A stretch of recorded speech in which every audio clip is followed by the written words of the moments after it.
Bienvenidos a Contando la Historia, programa donde les platicaremos sobre las historias que nos han dado patria. Aquí contaremos anécdotas olvidadas, casos curiosos y sus protagonistas, que han hecho de nuestro país lo que hoy conocemos. En este segundo episodio hablaremos de un hombre que marcó toda una época que incluso lleva su nombre, un héroe de la Segunda Intervención Francesa y de la Guerra de Reforma que llegará a ser presidente y dicho sea de paso, no quería soltar el hueso. Villano para muchos, héroe para otros. Nos referimos nada más y nada menos que a don Porfirio Díaz Mori. Mi nombre es Omar Durón y nuevamente me acompaña. Cristi Ramírez. Hola Cristi Ramírez, ¿cómo estás? Muy bien. Y bueno, como ya es costumbre, hoy estamos degustando, además de historia y chismes, de un buen vinito. ¿Sale? Primero vamos a empezar con uno que se llama Mal Amigo. Vamos a ver qué tal está. Aparentemente suena medio raro, pero está chido. Y empezamos. En el año de 1830, un 15 de septiembre en Oaxaca, nace un niño todo tierno, regordete y así todo chapeteado, bien bonito, que pesó 3.7 kilogramos. No te creas, esto me lo saqué de la manga. Y bueno, fue el séptimo hijo del matrimonio entre José Faustino Díaz Orozco y María Petrona Cecilia Mori Cortés, a quien pondrían como nombre como José de la Cruz Porfirio Díaz Mori. Nace en el mesón de la sociedad, de la soledad, de la sociedad, y el vino está empezando a hacer efectos, que administraban sus padres. Allí pasa su infancia y como todo mocoso de aquellos años, estudia 5 años en el seminario oaxaqueño. Él quería ser, pues, sacerdote, o bueno, sus papás querían que fuera sacerdote, ¿no? Y en 1843 entra al CONALEP. No te creas, el CONALEP. Bueno, en aquellos tiempos era el Instituto de Ciencias y Artes a la carrera de leyes, pero como todo aborrecente deja los estudios truncos en 1855 para irse a pelear contra Santana en la Revolución de Ayutla. Una vez que triunfaron contra Santana, fue nombrado jefe político del distrito de Ixtlán por el entonces secretario de Gobierno estatal Celestino Macedonio. Y pocos meses después, el presidente Ignacio Comonfort le otorga el mando militar del Istmo de Tehuantepec. El Istmo de Tehuantepec, súper importante porque hasta los gringos querían hacer una comunicación entre los dos océanos, el Pacífico y el ¿cuál es el otro? El Golfo de México. Porque por la extensión del territorio, pues se hacía más chiquito y era más fácil. No es lo mismo pasar por ahí que darle toda la vuelta al continente, ¿no? Ujú.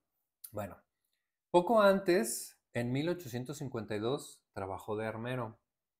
Y aquí viene una anécdota curiosa, lo que te comentaba hace poquito, que él empezó a buscar, se encontró un cañón, se encontró el mecanismo de la chispa, armó un rifle que era de muy buena calidad y andaba por ahí cazando. Lo vieron unos cazadores y pues que se lo compran, ¿no? También fue carpintero, zapatero y hasta maestro de latín. Esto para ayudar a su jefecita con los gastos de la casa. Porque pues, no manches, eran 7 chipayates y todos querían comer 3 veces al día, ¿no? Sin contar que quedó huérfano de padre a la edad de 3 años. Así que la jefa del Porfis pues era toda una mamá luchona, lomo plateado, espalda y bigote ancho. También por aquellas épocas, una de sus hermanas quedó embarazada. Pero esto, te digo, no era lo malo era que la hermana era pues, madre soltera y pues en aquellos tiempos, puta, no Escándalo. manches, el escándalo, ¿no? Ahí todas las revistas de Casi. chismes ahí andaban con el rumor de que, ay, la hermana del Porfis, que no sé qué, y chalala, ¿no? Bueno, de esta relación, pues medio rara de la hermana, nació una hija que bautizarían con el nombre de Delfina. Ojo aquí con este nombrecito, ¿eh? Más adelante les voy a contar el chismecito. Es más, Hasta trabajó de bibliotecario en el Instituto de Ciencias y Artes, donde fue alumno de nada más y nada menos de quién crees. De Benito Juárez. Es correcto. Porfirio fue alumno de Benito Motherfucker. Juárez, a.k.a. Don Benis, o el alias, ¿no? Bueno, ahora ahí te va un chismecito del papá de Porfis, ¿no? Él peleó en la independencia, fíjate, él fue de los que anduvo en la independencia y estuvo peleando nada más y nada menos que con Vicente Guerrero, con el general Vicente Guerrero. Y es más, el mismo general lo nombró como coronel y veterinario de su ejército. Así de importante era el papá de Porfirio, ¿no? Así es que ya sabes, la herencia belicosa pues viene desde el papá. Ajá. Y ahí te va otro chismecito del papá. El papá también era terciario de los franciscanos. ¿Qué era un terciario de los franciscanos? Eran aquellos que estaban casados, pero que llevaban todo el esquema religioso de los franciscanos. Inclusive hasta cuando morían los enterraban con el hábito de los franciscanos y todo el rollo, ¿no? Hacían todo menos lo de estar en el celibato, porque estos cuates obviamente tenían vieja, ¿no? Pues ya estaban casados, hijos y demás, ¿no? Pero bueno, hay que recordar que en aquellas épocas la gente era muy religiosa y el papá de este señor, Porfirio, era de esa orden, de los terciarios. Okay. Ahí les va otro chisme. Se dice que el aniversario de la independencia se cambió del 16 al 15 de septiembre porque era el día de su cumpleaños, pero en realidad no fue así, ya que el primero que celebró la independencia fue Guadalupe Victoria, que por un decreto presidencial ordenó que se debía hacer un brindis por la noche del 15, pero era solamente un brindis, ¿eh? No las pedotas que se acostumbran Fiestón ahorita. que hacemos ahorita del Día del Grito y todo. Exacto, ¿no? pozole, cheves, carne asada, y no, todo un relajo. Está más chido ahorita, ¿no? Sí, claro. Pasó el tiempo, no mucho, y el Porfis entra al ejército donde su carrera militar subió como espuma de esa chela mal servida que te dan en los bares de esos dos feos a los que de repente vamos, ¿no? Peleó en la guerra de reforma del lado liberal, o sea, este cuate era de los buenos, ¿no? En donde todos sabemos, pues ganaron los liberales, ¿no? Y don Beni, o sea, Juárez, quedó como presidente de la Repu. Y no solo Beni agarró hueso, también nuestro protagonista fue ascendido a coronel y después a diputado en 1861. Diputable, ¿eh? Imagínate. Y bueno, pues apenas se estaba acomodando en el poder con eso de, ya sabes, estamos organizando una que otra mordidita, pagando uno que otro favorcillo, poniendo algún cuñado de esos que me caen bien en algún puesto chido. Cuando, ¿qué crees? Pues llegan los pinches franceses, ¿no? A invadir México. Y todos la reacción fue de, ay, no manches, ¿y ahora qué quieren estos cuates, no? Pues Porfis fue jefazo de la brigada que peleó en los montes de Acuilcingo, que ya platicamos en el capítulo pasado. Y si no lo han escuchado aún, vayan a oírlo. Y fue protagonista junto con el general Zaragoza, de la batalla del 5 de mayo. Y en 1867 sitió la ciudad de Puebla, en donde le dio hasta por debajo de la lengua a los invasores. Tomó la Ciudad de México un 2 de abril, ponle ojo a esta fecha, del mismo año, y esto hizo que se adelantara la caída del imperio de Maximiliano. Pues bueno, ya con todos estos logros, pues Porfirio se sentía con el derecho de agarrar un hueso más grande, ¿no? Y que se lanza en campaña para la presidencia en contra de, ¿quién crees? De don Benito Juárez en 1867. Pero pues el pobre se la pellizcó porque el Congreso le dijo, ni monjas, ahorita no, mi chavo, ahorita no hay. Y en 1871 nuevamente se aventó por la grande, ¿y qué crees? Pues tampoco quedó el pobre Beni, ¿no? Digo, el viento Juárez le hizo. Ajá, tampoco quedó el pobre Porfis porque Beni pues fue reelegido, ¿no? Pero bueno, el Porfis no se iba a quedar así y que lance el plan de la Noria en noviembre de ese año con el lema de sufragio efectivo, no reelección. ¿Cómo ves, eh? Esto estaba gracias a los favores que le daba la Constitución de 1857. Y pues, ¿qué crees? Que con este plan de la Noria, pues también perdió. Digo que ya empiezo a notar ciertas similitudes de un gobierno de un país que está por allá del otro lado del charco. Entonces, nuestro Porfis tuvo que huir del país porque ya le andaba cayendo el chahuizle. Se fue de México, dijo, ahí nos vemos, ¿no? Cuando muere Juárez en 1872 y gracias a una amnistía, nuestro héroe villano regresó al país. Pero llega y se da con la sorpresa de que ya le habían comido el mandado, porque Sebastián Lerdo de Tejada, pues ya era el presidente, pues para qué andaba fuera del país también, ¿no? Y en 1876, este señor Lerdo de Tejada también se quería reelegir.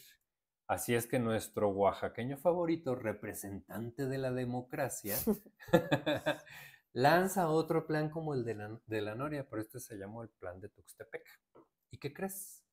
Pues que ahora sí se le hace y que manda al carajo a Lerdo de Tejada y él queda como el mero mero señor presidente de la República.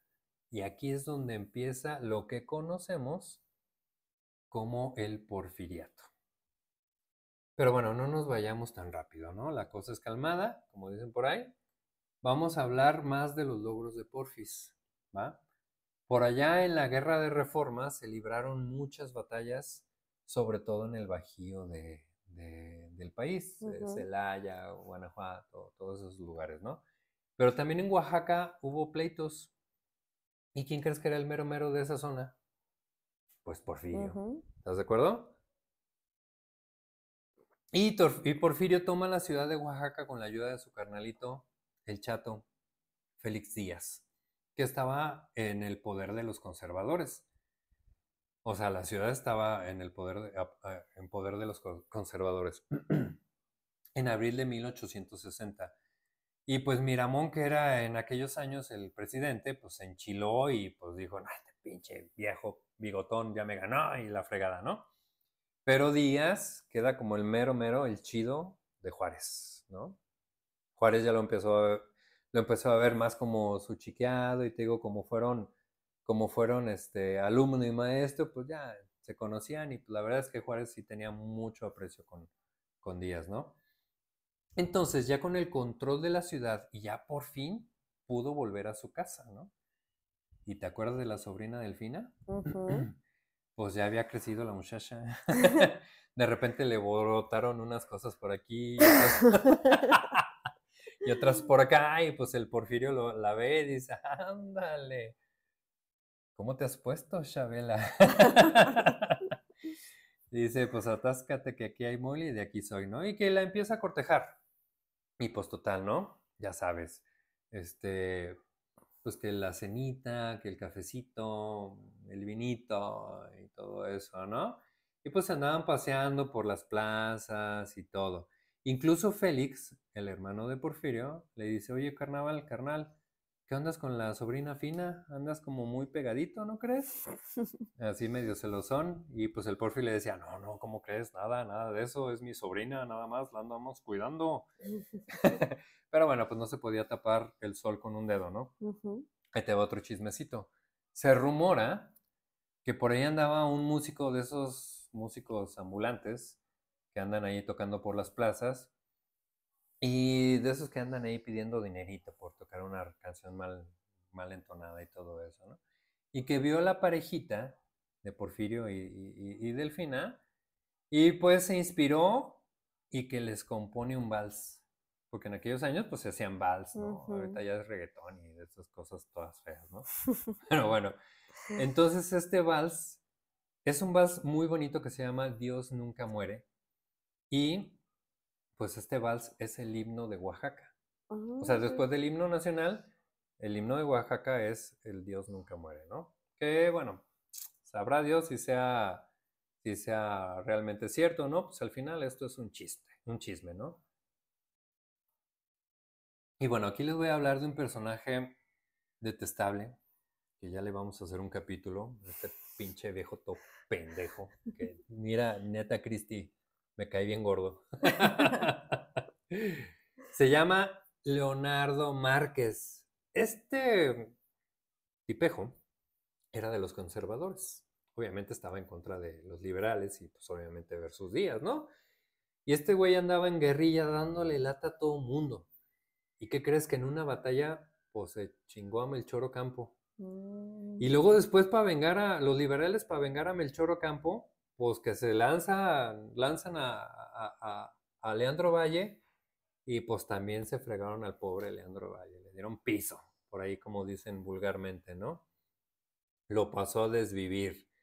Y pues después que dicen, no, no, no, a ver, espérame, a mí agárrame, que ahorita voy a fregarme a Leonardo, pues ¿quién crees que fue atrás de él? El héroe de las 1000 derrotas. Es un personaje increíble, Santitos Degollado. Que te digo, aquí en Guadalajara, pues está el Teatro Santos Degollado, que está, te digo, está hermoso. Ya lo conocí, la verdad es que es un teatro padrísimo. Está muy, muy, muy bonito. ¿Sale? Y pues, ¿qué crees? Que a Santos Degollado, pues también se lo despacha con Juan Pedro. Así de desgraciado era este señor de Leonardo Márquez. Y bueno, pues en aquellos tiempos Jesús González Ortega sale al quite contra Márquez. Y Jesús González Ortega, te digo que es un personaje súper interesante, ¿eh? Porque este señor pudo haber sido el comandante o el general del ejército de Oriente que pudo haber peleado contra los franceses en lugar de Zaragoza. Pero te digo que ahí ya tenía mucha popularidad y pues no sé si Juárez dijo, no, pues si este güey lo mando y le gana de pura chiripada a los franceses, pues me va a ganar la presidencia, ¿no? Porque pues imagínate el logro de ganarle a los invasores, que eran el mejor ejército del mundo en aquellos años, y nosotros sin nada, pues ganarles, pues, nah, mejor puso a Zaragoza, ¿no? Y bueno, pues Jesús González Ortega se va a dar un agarrón con Leonardo Márquez y pues le ganó. Y el collón de Márquez, pues se pela y se va rumbo a Pachuca. Pero ¿a quién crees que se encuentra en Pachuca? Al Porfis. Pues a nuestro Porfis, ¿no? Y Porfirio le da, digo, se dan un agarrón bueno, de esos de los que estás esperando, que te dicen, no, vamos a la salida ahí en la secund y toda la escuela se junta para ver cómo se dan en la torre, ¿no? Pero Porfirio le dio en su madre, le ganó. Gracias a esto es donde empieza, bueno, donde termina la guerra de reforma. Estamos todavía un poquito antes de la intervención francesa y de repente nos estamos brincando, ¿eh? Porque andamos borrachos. Pero entonces apenas nos estábamos acomodando cuando llegan los franceses a invadir México. Y bueno, aquí empieza o aquí entra la historia de la segunda intervención francesa, la cual no vamos a hablar porque pues ya platicamos en el primer episodio de este podcast. ¿Sale? Aquí te voy a contar una anécdota curiosa. Los franceses atrapan a varios generales y entre ellos a nuestro Porfis, ¿no? Y pues los iban a llevar a Francia para hacerles juicio político o militar, no sé, pues allá los iban a mandar, ¿no? Pero, ¿qué crees? ¿Qué crees? Pues que se les escapa a los franchutes. ¿Y sabes cómo se les escapa? Porque estos señores inocentemente les dicen, bueno, pues ya los vamos a llevar a Francia, pero pues antes de llevarlos les vamos a dar chance de que se despidan de sus familiares. Entonces empezó a entrar mucha gente a despedirse. Pero pues, ¿qué crees? Que el Porfis traía doble ropa. Y entre el gentío, pues el güey se quitó la casaca militar y se quedó pues con su camisa normal. Y haciéndose pasar por cualquier hijo de vecino, se disfrazó de un civil normal y pues que se les pela a los pobres franceses. Los franceses no supieron ni qué onda, ¿no? ¿Ni dónde quedó? ¿Dónde quedó Porfis? Pues quién sabe, ya se peló, ¿no? Pues, se fue ahí entre la raza, ¿no? Entonces Díaz se fuga de Puebla y se va a buscar a Juárez para ponerse a sus órdenes y le dice, mi Beni, ¿a dónde quiere que me vaya a seguir la lucha? Y pues el Juárez le ofrece el Ministerio de Guerra, o sea, nada más el Ministerio de Guerra, que era el mando militar más alto de todos. Entonces, pues Porfirio lo rechaza porque él creía que había generales con mayor capacidad que él. Le dijo, no, la neta me falta barrio, ¿no? Entonces, Díaz le dice a Juárez, ¿sabe qué, mi señor presidente? Pues yo la neta lo que quiero es pelear. Ujú. Y pues lo pone al mando del ejército de Oriente y le da solamente 70,000 pesos, que en aquellos tiempos pues no eran mucho. Digo, ahorita tampoco, ¿no? Pero ya los quisiera tener. Ajá. Pero bueno, para comprarme mi Harley. Y le dijo, ahí te van 70,000 pesos, mi compa, y vaya y ármese otra vez el ejército. Y ahí va otra vez Porfirio, y con 70,000 pesos otra vez vuelve a armar el ejército de Oriente, ¿no? Y bueno, pues ahí andaba Porfirio dándole lata a los franceses y demás, y pues ya andaba por aquí en estos territorios Maximiliano y Carlota. Y Maximiliano y Carlota ya habían oído hablar de Juárez, pero no le tenían tanto miedo a Juárez. ¿Sabes a quién le tenían miedo? Al porfis. Exacto. Le tenían miedo a Porfirio porque sabían que Porfirio era un general, pues que a todas luces era muy bueno y que andaba ahí derrotando a varios franceses en diferentes batallas Ujú. o peleas, por así decirlo, porque no eran tanto batallas, ¿no? Y pues Carlota le tenía miedo a Porfirio, ¿eh? O sea, imagínate, a ese grado o a ese nivel de popularidad estaba el Porfis, ¿no? Bueno, este era el Porfirio que podemos llamar un héroe. Por estas y muchas anécdotas más, era un día muy diferente al del Porfiriato, ¿sale? Y bueno, aquí nos vamos a brincar bastante, pero ya vimos parte de lo bueno que hizo Porfirio, ¿no? Ahora vamos a ver la otra cara de Díaz, el Porfiriato. El Porfiriato duró desde 1876 hasta 1911. ¿Haz las cuentas? 35 añejos. Ujú. Te viste como el meme de que estaba haciendo los cálculos y todo. Sí. Pero fíjate que al principio, en su primer periodo, no fue tan malo, fue realmente como él lo había estado pregonando, ¿no? Es decir, sin reelección. Es más, hasta reformó la Constitución para que los presidentes no se reeligieran. Y así es como quedó como presidente después de los primeros 4 años, Manuel González, como presidente de la República de 1880 a 1884. Aquí, si se fijan, hemos estado dando muchas fechas porque la verdad es que el porfiriato está súper bien documentado. Digo, la verdad es que el porfiriato no tiene mucho tiempo que pasó. A nuestros bisabuelos probablemente les tocó Exacto. lo que platicábamos el otro día, ¿te acuerdas? Ujú. Seguramente a nuestros bisabuelos les tocó y a nuestros abuelos les tocó la guerra de Cristera, Ajá, me que también creíste. está bien padre ese capítulo. Sí. Algún día hay que hacerlo, ¿sale? Y bueno, entonces mientras, pues Porfirio estaba ahí, pues no, ya no era presidente, ¿no? Y dijo, bueno, pues está chido ahorita esto de vivir del erario público y pues que me voy a ser gobernador de Oaxaca. Así, con esas ganas. ¿Y por qué no? Pues también me voy a ser ministro de fomento. ¿Qué fomentaba? Sabrá Dios, ¿no? Puras intrigas, pero bueno. Ya que Manuel González, o alias El Meño, terminó su mandato, se lanza como candidato otra vez para la presidencia y que queda. En los primeros 3 años reformó el artículo 78 para que se pudiera reelegir el Porfirio, ¿sale? Y en 1890 dijo, pues ya, ¿para qué le hacemos tanto al cuento si la gente, pues me quiere nomás a mí y no hay nadie mejor para gobernar que yo, ¿no? Entonces te digo, pues además que flojera de andar haciendo campaña cada 4 años. Y que reforma otra vez este artículo, el 78, para poder hacer una reelección indefinida. Y así es como don Porfirio se convirtió en un dictador hasta 1911. Y bueno, ¿qué fue el porfiriato? El porfiriato fue un periodo donde ejerció poder total, mandó eliminar adversarios políticos y persiguió a la prensa, además de que la sometió, donde los ricos se hacían más ricos y los pobres más pobres. Modificó las leyes a su antojo y a su capricho. Promovió, eso sí, la inversión extranjera y el desarrollo del país. Así es como llega la electricidad, llegan los automóviles, llega la explotación minera, la textil, se ampliaron las vías férreas, porque ya había vías férreas. Ujú. Las telegráficas también. se creó la Universidad Nacional, creo que es la UNAM. Fomentó la edificación del Palacio de Bellas Artes, estabilizó la economía, obviamente para los que tenían varo, los aristócratas, y se incrementó la pobreza y el analfabetismo entre la población general.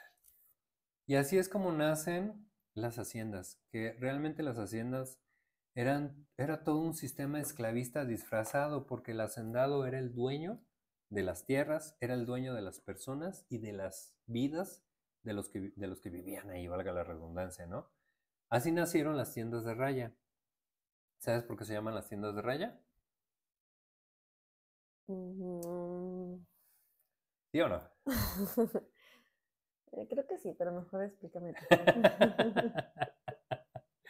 Bueno, porque los trabajadores de las haciendas solo podían comprar productos en la misma hacienda donde trabajaban. No les pagaban con dinero, les daban unas moneditas o unas fichas de hacienda que solamente valían donde eran emitidas. Los precios eran súper elevados, tanto que cuando llegaban a comprar no les alcanzaba para nada. Pero bueno, les daban crédito. Y como todos eran unos analfabetas, no sabían leer ni escribir, pues firmaban con una rayita en su nombre, le decía el de la tienda de raya, fírmele aquí. Y pum, le firmaban, ¿no? Te digo que tengo algunas, a mí que me gusta coleccionar moneditas antiguas, la numismática y los billetes antiguos y todo eso, tengo algunas fichitas de Hacienda que dicen, vale por una cuarta de grano de arroz, o no sé, cositas así, ¿no? Pues pero eran súper caras, ¿no? Entonces siempre estaban endeudados. Y además de esto, una vez que se moría el que les debía, pues las deudas eran heredables. Es decir, tus hijos, si tú le debías a la tienda de raya, tus hijos también se quedaban la tienda una No, vez que te morías, ¿no? o sea, nunca pago, o sea, pues no. Sí, pues era el cuento de nunca acabar. Ujú. ¿Estás de cuento? ¿Estás de acuerdo? Y bueno, pues esas eran las haciendas y había muchas aquí en México, muchas. Y generalmente las haciendas eran extranjeras, eran de dueños extranjeros. ¿Por qué? Porque pues, tenían el varo para comprar, ¿no? Ahí viene una historia de la ley de amortización de bienes de manos muertas de la iglesia, que bueno, viene desde la época de Reforma y Lerdo de Tejada es el que la fomenta para que se hagan y se hace mal porque todos los bienes de la iglesia se los quitan y los ponen a la venta en el valor del 10% de su valor Mm, catastral. Es decir, yo como iglesia tengo, no sé, tantas fincas, ¿no? Pero para no pagar tantos impuestos digo que mis fincas cuestan 100 pesos, cuando realmente valen 100,000. Pero valor catastral era de 100 pesos. Entonces, cuando llegan esas leyes, tenían que vender a fuerza sus propiedades con el 10% del valor. Entonces, imagínate, No, pero sí. era, o sea, eran tierras y propiedades muy baratas que realmente la gente no podía comprar, solamente los que tenían varo, y ahí es como empiezan a nacer este tipo de, de, de, de haciendas, ¿no? Ujú. Entonces, después se da un levantamiento en Veracruz contra Porfirio Díaz, donde se descubre la conspiración y le avisan por telegrama, que existen los telegramas, consúltenlos por ahí en Google, deben de estar. Le avisan a Luis Mier y Terán, que era muy amigo, muy cuate de Porfirio. Este Luis Mier y Terán era el gobernador de Veracruz y le dicen hay que detener el levantamiento que se iba a dar en el barco llamado Libertad, que estaba anclado ahí en el puerto de Alvarado, Veracruz, en donde de volada, pues que me detienen a todos los insurrectos, y pues ahí les va el chisme de la frase mátelos en caliente, ¿no? Donde según eso, Porfirio dijo, pues me los matas a todos en caliente. Digo, al final no hay ninguna frase, ninguna documentación que diga que realmente eso fue lo que dijo Ajá. Porfirio, ¿no? Digo, una de las frases que sí dijo fue, perro con hueso en la boca no muerde ni ladra. Y pues digo, no hay necesidad de explicar mucho esto, Ajá. ¿no? Porfirio cambia la constitución para que los periodos presidenciales pasaran de 4 a 6 años. Antes eran de 4 años, ahorita ya son sexenios como los conocemos actualmente. Ajá. Se creó la fuerza de los rurales. Estos cuates eran bandoleros que contrataron para detener o capturar a los propios bandoleros. O sea, imagínate la incongruencia, ¿no? Entonces estos cuates, la verdad, se convirtieron en un verdadero azote para toda la población en general, ¿va? En 1867 se casa al mero estilo regio. ¿Con quién crees? Con su sobrina. No era la prima, ¿verdad? Pero sí era la sobrina. Ajá. Delfina Ortega Díaz, su sobrinita, ¿no? ¿Te acuerdas de ella? Sí. Bueno, pues con ella tuvo 8 hijos. Porfirio, Amanda, Camilo, Laura Delfina, Deodato, nombres raros, ¿no? Lucas Porfirio, Luz Aurora, Victoria. Y pues bueno, Delfina muere el 2 de abril. Ojo con la fecha, ¿te acuerdas que dijimos de un 2 de abril? Ujú. Muere Delfina un 2 de abril de 1880. Y te digo, esta fecha es cabalística para este señor porque un 2 de abril celebra la victoria contra los franceses y también un 2 de abril se hace masón. Oh. ¿Qué tal, eh? Y bueno, como platicábamos el otro día, pues también Juárez y Maximiliano eran masones. Y te digo que ahí hay una historia curiosa. Esto no lo tengo aquí escrito, pero es una historia curiosa donde dicen que Juárez le perdonó la vida a Maximiliano allá en el Cerro de las Campanas, que se escapó, creo que a Venezuela o un país de esos, y allá hizo su vida y te digo que tenía la vajilla original de Maximiliano. Maximiliano, ajá, y que hubo pruebas de ADN que decían que pues, era casi, coincidían a la perfección, ¿no? Puro pedo, ¿no? No Pero sé. bueno, quién sabe, ¿eh? Digo, son chismes. Fíjate, el 2 de abril del 80 muere Delfina. A inicios de 1881, Porfirio tenía 51 años y conoce a Carmen Romero Rubio, que en aquellos años solo tenía 17 añitos. Mm, ¿Qué tal? Te digo que agarró colágeno. ese- con razón, pero tanto el porfis. Ujú. Entonces, mira, Carmen Romero, la verdad es que era su maestra de inglés y de buenos modales. Y Carmen, la verdad es que en cierta forma estuvo domesticando, por así decirlo, a Ajá, Porfirio. Porfirio. Porque pues, obviamente Porfirio pues, era un hombre de aquella época y luego aparte militar. O sea, Porfirio no sabía agarrar en una cena formal, no sabía agarrar o no sabía qué tenedor agarrar, con qué cuchillo cortar la carne, o no sé. Y ella lo estuvo instruyendo pues, para educarlo, por así Ujú, decirlo. Y si tú ves las fotografías, bueno, eran a blanco y negro, ¿no? Pero ujú. si ves las fotografías de Porfirio Díaz antes de Carmen, y después de Carmen, pues hay una notoria claridad en la tez de Porfirio. O sea, Porfirio, pues oaxaqueño, morenito, y de repente, pues ya lo ves un poquito más güerito y demás, pues se dice por ahí que Carmen le ponía sus cremitas todas las noches. Sabrás desde qué habrán sido las cremitas. Lástima que murió y pues no se llevó el secreto en la tumba, Sí. para uno que es morenito. Y pues así, o sea, Carmen la verdad es que fue gran parte trascendental en la vida de Porfirio, ¿no? En aquellos años se crea el periódico del Aguizote, un periódico anarquista de los Flores Magón. También se hace el periódico Regeneración, que se distribuía clandestinamente y empiezan las voces contra la dictadura. ¿Sale? Te platicaba del periódico del Aguizote que empezó, creo que con el papá o con el abuelo de los Flores Magón, que la dictadura lo cerró y luego estos cuates, Ricardo Flores Magón y sus primos y sus amigos y todo, hicieron el hijo del Aguizote y luego también lo cerraron.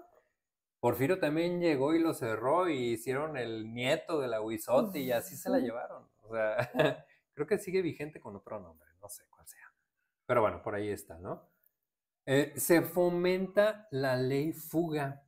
La ley fuga es lo que te platicaba el otro día. Yo sé que esto ya lo habíamos platicado, ¿verdad? Entonces, ¿la ley fuga qué es? La ley fuga es que yo tengo un prisionero, pero no quiero que llegue a la cárcel. Entonces, por ahí me dicen, tienes que quebrártelo antes de que llegue a la cárcel. Entonces, le disparo por la espalda. Y digo, ¿sabes qué? Es que el señor se quiso fugar y pues para detenerlo le tuve que disparar, ¿no? Y pues casualmente todos los balazos venían por la espalda, ¿no? Pero bueno. Persigue a los yaquis, a los huicholes, a los mayas y extermina a los apaches. O sea, todas esas tribus originarias, Porfirio se las chinga, ¿no? Ujú.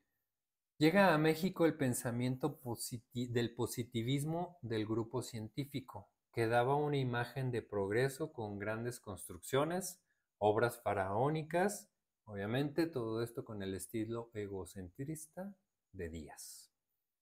Bueno, te voy a contar otro chisme. Por aquí se da el famoso baile de los 41, que hasta película en la Netflix, que película en Netflix hay y todo el rollo, ¿no? Y vamos a situarnos en aquellas épocas, ¿no? En aquellas épocas se hizo una fiesta en donde fueron puros hombres, pero la mitad iban vestidos de hombres y la mitad iban vestidos de mujer.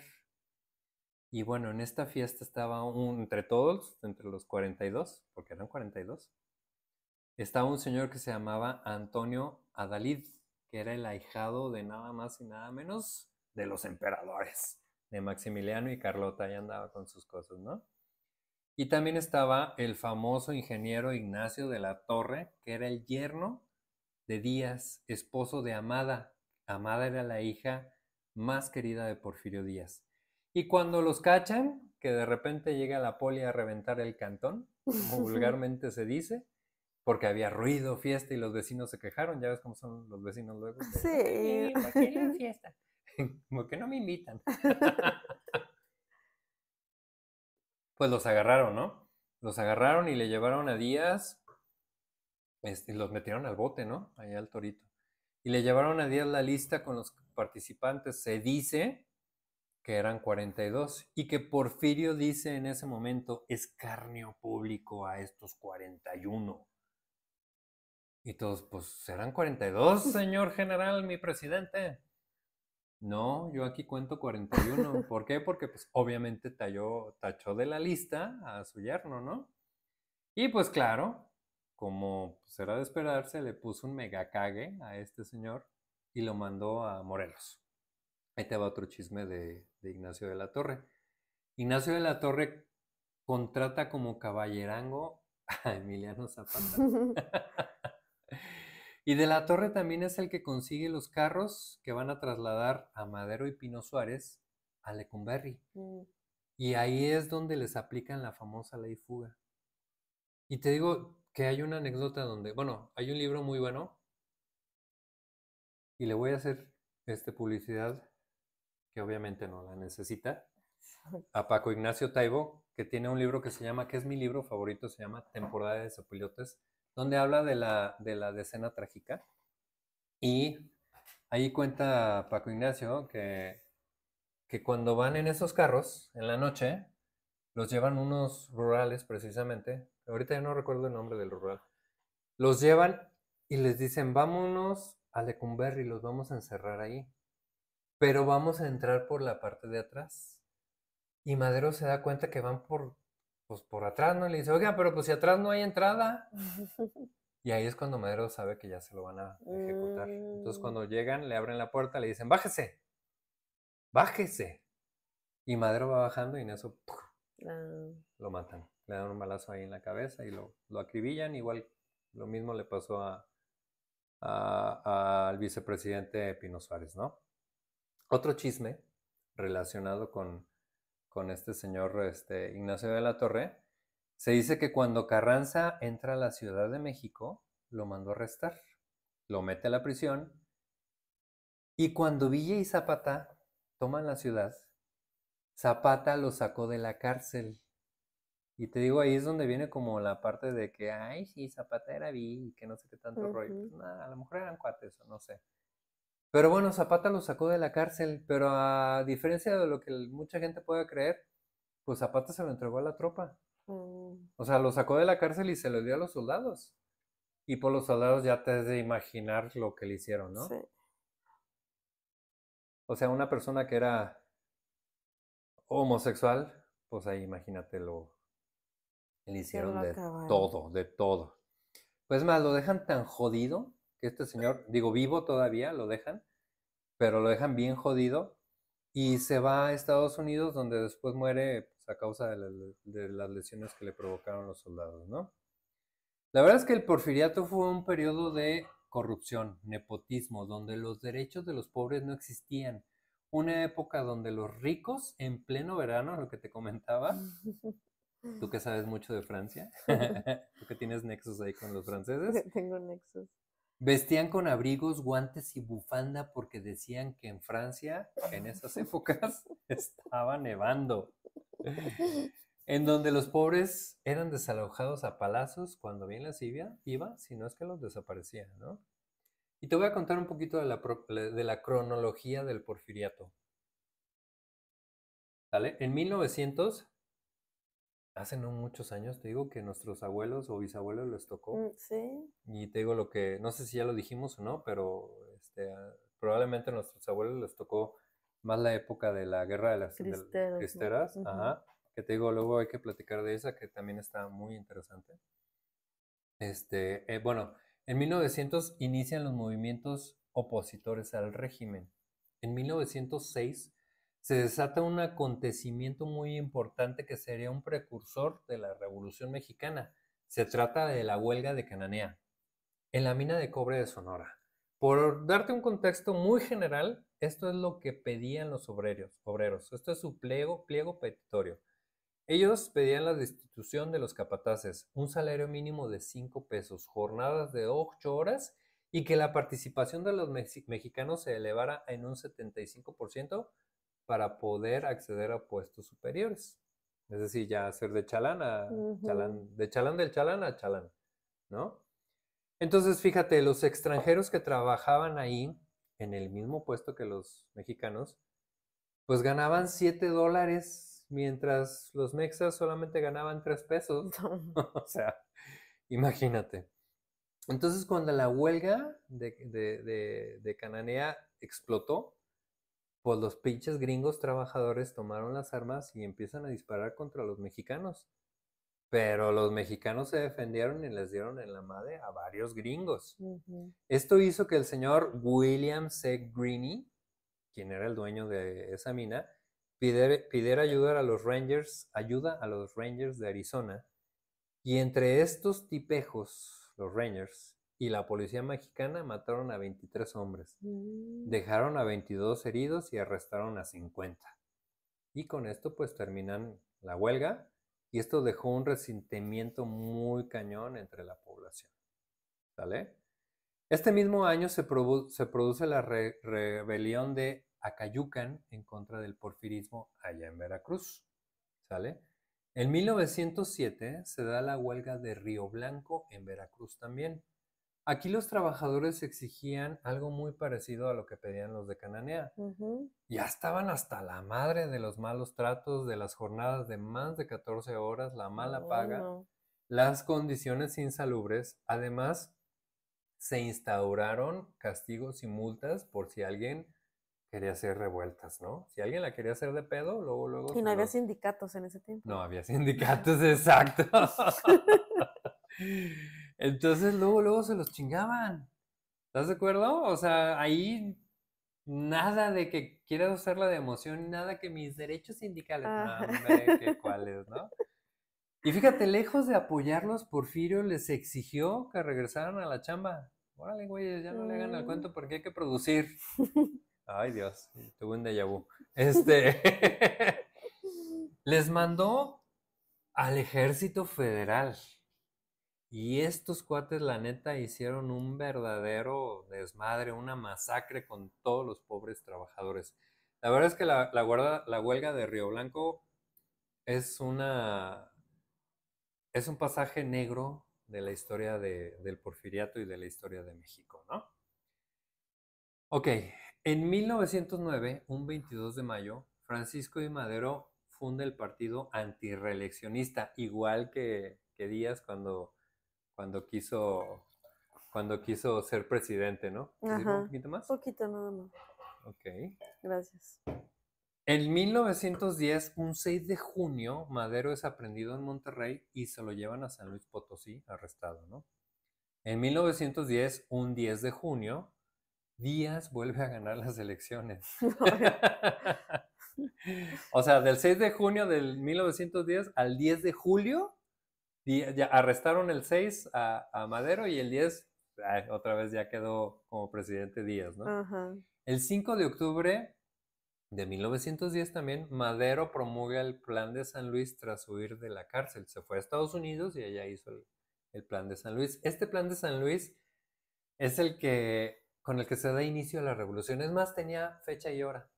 20 de noviembre a las 5 de la tarde, todo el país se va a levantar. Ya. A las 5 de la tarde, todo el país se va a levantar en armas. Por ahí está hay una historia de Toribio Ortega, que también es un personaje olvidado de la revolución, donde él empezó creo que 8 o 10 días antes allá en Cuchillo Parado en Sonora, hizo su desmadre también. Con 10 o 12 personas tomó el poblado de Cuchillo Parado y dijo, ya es que aquí empieza la revolución. Se les adelantó a todos, ¿no? Pero bueno, hay gente que dice que no y demás. Hay un libro muy bueno de Rey de Cel Mendoza, que léanlo. Creo que se llama así, ahí lo tengo.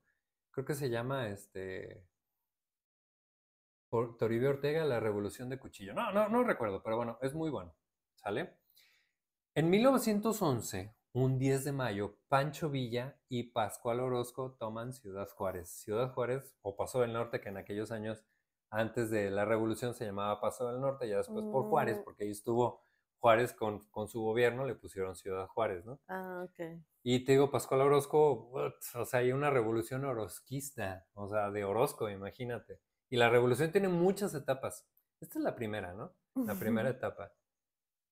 Mm. En 1911, un 21 de mayo, se firman los tratados precisamente de la ciudad de Juárez, ¿no? Y en 1911, un 25 de mayo, fecha de mi cumpleaños, ¿por qué no? Es el fin del porfiriato. Díaz deja el poder y se exilia rumbo a Francia, y así es como un periodo de largos años de tiranía termina en un pequeño periodo de tiempo. Pues ni modo. O sea, primero se escapó para no ir, para que no lo llevaran a Francia y luego ya se fue él. Ah, ¿cierto? Sí, después se fue exiliado a Sí. Francia. Qué curioso, ¿no? Digo, después de haber peleado con los franceses, Ujú. ya después era muy Y amigo de los aparte de que le franceses. gustaba, ¿no? Ajá. Digo, pues para que andar así en pleno verano con abrigos porque en Francia hacía frío, pues. Pues para que veas, ¿no? Bueno, el periodo porfiriano es un periodo muy difícil de explicar, con muchos valles, llanos y socavones que te digo que están muy de moda aquí en Guadalajara. Un periodo donde vimos un Porfirio Díaz muy diferente al Porfirio de la Guerra de Reforma y de la Intervención Francesa, en donde sí, claro, llegó el progreso al país, pero llegó a qué costo, a qué costo, con la pobreza y con el sufrimiento de los campesinos. Además llegó porque tenía que llegar. En el mundo se estaban generando todos estos avances científicos y tecnológicos que tarde o temprano nos iban a llegar a México y le tocó a Porfirio. Hubiera estado Benito, hubiera estado cualquier Ujú. otra persona, hubieran llegado. ¿Sale? Te voy a decir la frase que dijo Porfirio cuando abandonó México en el buque de vapor Ipiranga, y fue esta: Madero ha soltado al tigre, a ver si puede domarlo. ¿Qué tal, Entonces, ya para terminar, aquí les voy a dejar una pequeña pregunta y una reflexión. ¿Sale? ¿Porfirio Díaz fue un héroe o fue un villano? Lo que creo es que la historia nos da lecciones de cómo nosotros como sociedad debemos aprender y debemos saber identificar las señales del pasado para no caer en los mismos errores en el futuro. Los hechos y sucesos los acabamos de platicar y ustedes son los únicos que tienen la última palabra. ¿Fue Porfirio Díaz un héroe o fue Porfirio Díaz un villano? ¿Qué te pareció? Muy bien. Bueno, pues con esto acabamos nuestro segundo capítulo. Esperemos que les haya gustado. La verdad es que con tanta chamba y con tantas cosas que hacer y tan poco tiempo lo escribimos. El porfiriato y la vida de Porfirio es algo que está muy documentado, es algo que es muy reciente, es algo donde hay tanta literatura y esto es un repasón de un resumen de lo que pudo haber sido Porfirio si no hubiera tenido esa enfermedad de poder. Ya sé. Sí, porque Porfirio fue, la verdad, el dueño de México. Él sí fue el dueño de México. Él hacía y deshacía a su completo placer. Y bueno, pues con esto nos despedimos, amigos. Esperemos les haya gustado y pronto nos escucharemos otra vez. Esperemos la siguiente semana. Si no, pues unos días más. Y esto fue Contando la Historia. Muchas gracias.